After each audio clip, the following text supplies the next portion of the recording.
Royal Enfield Hunter 350 বাইকটা একটা test drive করে দেখি বাইকটা আসলে কেমন পারফর্ম করে। ও রে, what a sound, oh my god. এবং যারা মনে করেন যে রয়্যাল এনফিল্ড হান্টার বা ক্লাসিক এই বাইকটা সিটিতে চালানো যাবে না, তারা একেবারে ভুল। এই যে আমি কত সুন্দর করে জিগজ্যাগ করতেছি, মানে সেই লেভেলের একটা মানে জিগজ্যাগ করা যাচ্ছে। 185 কেজি খুব সম্ভবত হান্টারের ওয়েট।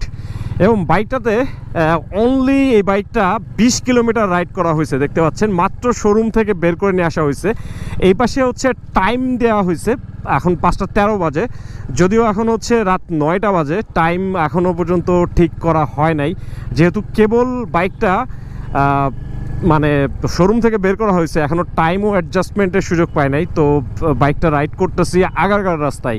লুকিং গ্লাসের দাম হলো 14,000 টাকা, যেটা অনেক বেশি। তবে মজার বিষয় হচ্ছে এই যে উল্টা মাথায় চলে আসছে।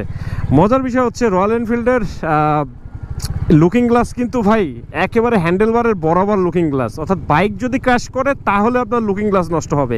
তাছাড়া এই লুকিং গ্লাস নষ্ট হওয়ার কোনো সুযোগ নাই, কারণ হ্যান্ডেলের বাইরে যদি থাকে অনেক সময় অন্য কোনো ভাইকেল এসে আপনাকে একটা আঘাত করতে পারে।